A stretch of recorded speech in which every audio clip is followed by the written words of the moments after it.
My Last Duchess is a famous poem. It's a classic of the 19th century. Students today typically find it totally mystifying until it's explained to them. And then they look at it again and usually find it pretty interesting. Since there's a fair amount to this poem, I'm going to make two podcasts. In this first one, I want to walk you through the poem and explain a little background and some of the surface detail. In the second podcast, I want to address what this poem is really about. Before we start, let's define a term: dramatic monologue. It's an old poetic form that was especially popular in the 19th century. And the poet Robert Browning was particularly good with this form. A dramatic monologue is a poem in which a speaker addresses a silent listener. The setting, the circumstances, and the subject of the poem gradually become clear as the poem progresses. The central purpose of a dramatic monologue is to reveal slowly the psychology of the speaker. Okay, with that in mind, let's look at My Last Duchess. Students often find the poem confusing because we aren't familiar with 19th century Italian nobility. The word Ferrara beneath the title refers to a place. It's a city in northern Italy with a lot of palaces where lots of nobility lived. Here are a couple of pictures of palaces or castles that populate the city of Ferrara. So you can see that we're talking about extraordinary old wealth. Robert Browning's readers would have known that. The word Ferrara would have had associations for them, just like Beverly Hills has associations for us. Now, one thing we learn from the first line is that the speaker is a duke, because only a duke would be married to a duchess. What Robert Browning's readers would have known, that we don't know, is that a duke is at the very top of the ladder of Italian aristocracy. It's an inherited title, and it comes with an old family name and enormous wealth. Now, while we're on the subject, a count is right beneath a duke in the aristocratic pecking order, and that becomes an important detail later on.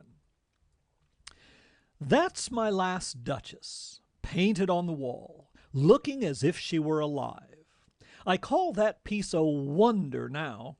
Fra Pandolf's hands worked busily a day, and there she stands. By the way, the word fra is sort of equivalent to Mr.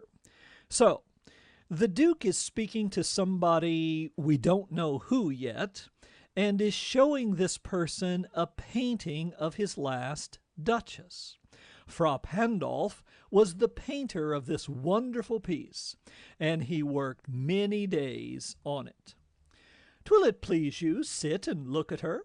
I said Fra Pandolf by design, for never read strangers like you that pictured countenance, the depth and passion of its earnest glance, but to myself they turned, since none puts by the curtain I have drawn for you but I, and seemed as they would ask me, if they durst, how such a glance came there.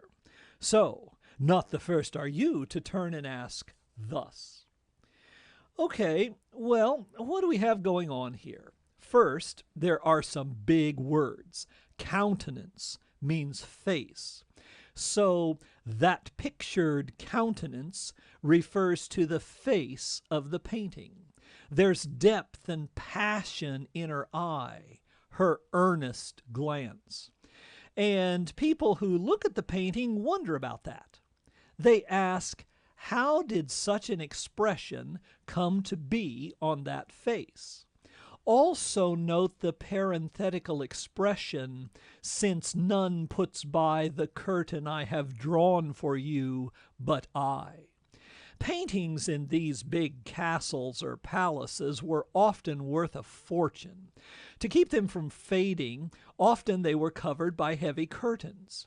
The curtains were drawn back when there was a social gathering or when someone wanted to look at the painting.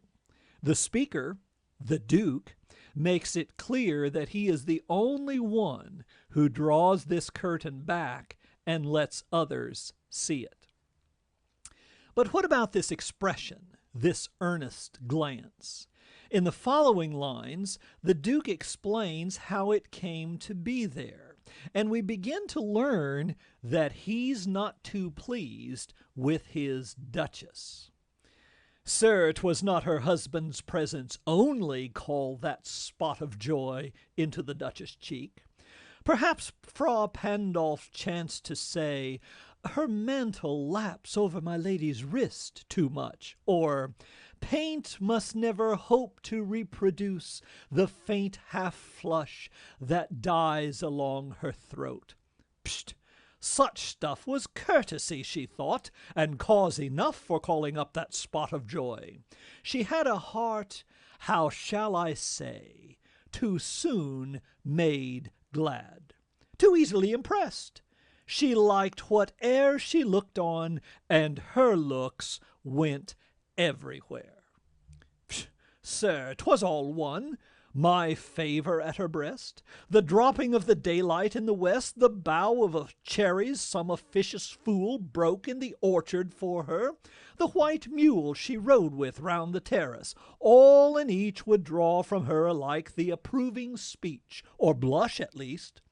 She thanked men, good, but thanked somehow, I know not how, as if she ranked my gift of a 900-years-old name with anybody's gift. Okay, well, the Duke is not too happy with her because she is too familiar with the lower classes. In this world, if you're at the top of the aristocratic ladder, you conduct yourself accordingly. At least so believes this speaker, the Duke. She was just too easily impressed, too soon made glad. If Fra Pandolf complimented her, she thought it was a big deal, even though he was just a painter. If someone around the palace gave her a bough of cherries, some officious fool, she thought it was a big deal and got all blushy about it. The word officious, by the way, means someone who thinks he's more important than he is. This Duchess would even get all fluttery about watching a sunset. The thing that really irks the Duke about this is that he gives his wife the most important and valuable gift anyone can bestow, the gift of a 900-years-old name, prestige, social position, wealth, and yet she acts like it's no big deal. She's just as impressed with all this little stuff. And yet, even though he is bugged by her behavior, he doesn't tell her, because that would be beneath his social standing. Who'd stoop to blame this sort of trifling? The word blame here might be translated in our language as complain about. Who'd stoop to complain about this sort of trifling? Even had you skill in speech, which I have not, to make your will quite clear to such an one and say just this or that in you disgusts me. Here you miss, or there exceed the mark.